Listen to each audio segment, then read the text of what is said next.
Nerdcast assemble! Stay dandy, baby.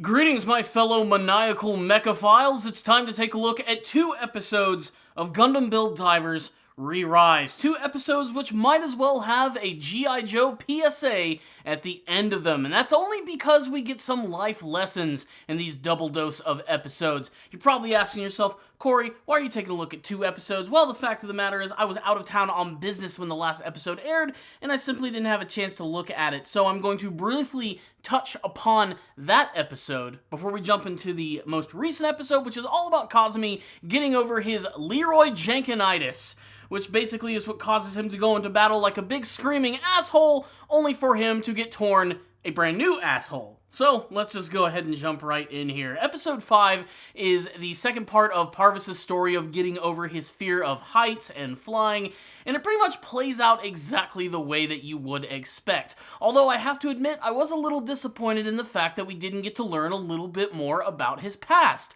Why he was so scared of heights in the first place. He does get some encouraging words from Hiroto and from some of his other teammates, but ultimately it kind of plays out in the way that you would expect, with him ultimately thinking that maybe he's going to leave the team, but he ends up getting dragged into this big story mission where reluctantly he's going to have to protect Jed and his team from a group of evil one-eyed mobile suits which are hell-bent on destruction. And at first it seems like kind of like an easy last mission for him. It should be no problem, he can handle it, but of course all of his teammates end up getting completely overwhelmed by the enemy mobile suits, and he is forced to go into battle. And of course, it happens, he ends up flying. And conveniently, of course, his enemies just so happen to be flying mobile suits, which is perfect for his Gundam, otherwise known as the Volculander, or as he has nicknamed it, Morgiana. And what I do love about the overall aesthetic of his Gundam is that, one, it's very unique for the series, the fact that it's like this weird, cartoony, robotic dragon, but the fact that it can also transform, and it transforms into this form which is just this really badass looking Dragon SD Gundam. And before Gundam Build Fighters, I was not a big fan of SD Gundam. I never really took it too seriously. I always thought of it as simply just a parody of the Gundam franchise, which you could never really enjoy unless you looked at it as simply something of a joke.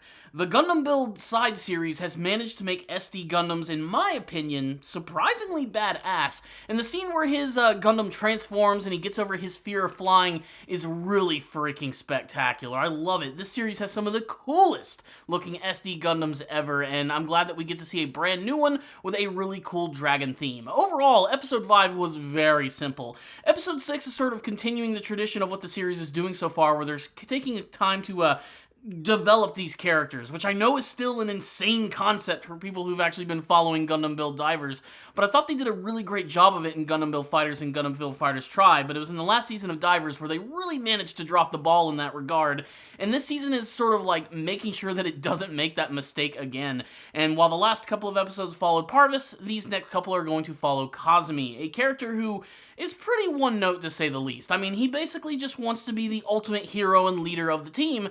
The problem is, the dude is a freaking putz. He's a loser. He always ends up getting his ass handed to him and making things completely worse for his team because he just wants to showboat the entire time. But of course, he ends up getting smacked right in the face with a big old dose of humility, and it's something that's really hard for him to actually deal with. Most of the episode actually follows the Gundam Build Divers as they meet the other members of the Furry Resistance, which totally have a base which looks just like the one seen in Star Wars. You know what I'm talking about, right? The base that's on Yavin. It's set in the jungle. It looks all like just like a giant stone concrete setting.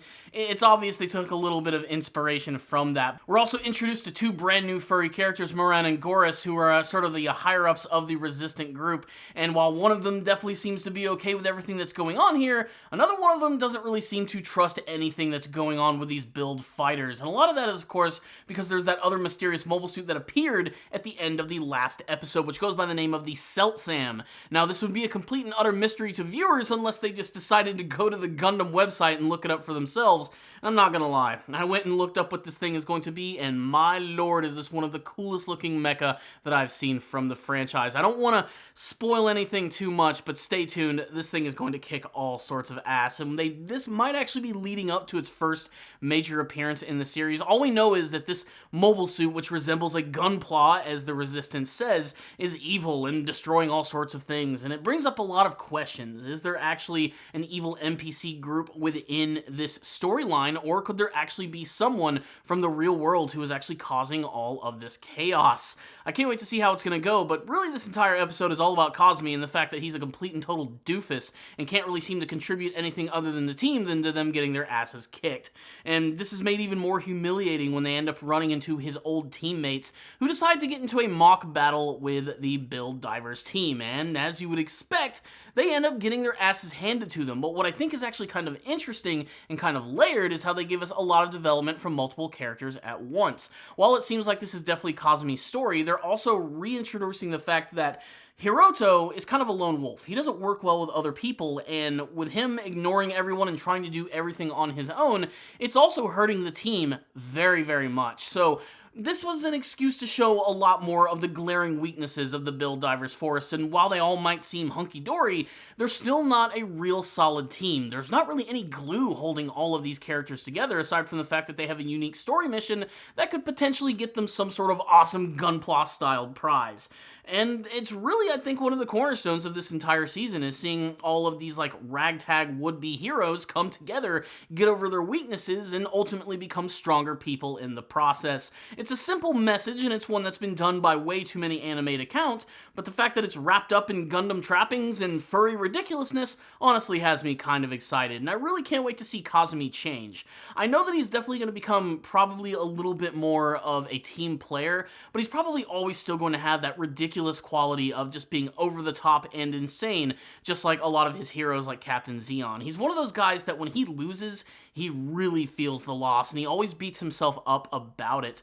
But he still has so many things that he has to learn, and he simply has to learn to do things with other people. He can't be the one to win every single time, and if you look at his score, he ain't doing so hot. So what's the rundown on both of these episodes right here? Ultimately, like I said, this is another pair of episodes which are doing a good job of developing and building up the main cast of the season, and I think they're doing a great job of that. If they manage to get to Mei in the next episode and Hiroto, we're finally going to have a nicely developed team, which I think is going to sort of encompass the first major arc of the series, which might end with some sort of twist which is going to lead us into the second half.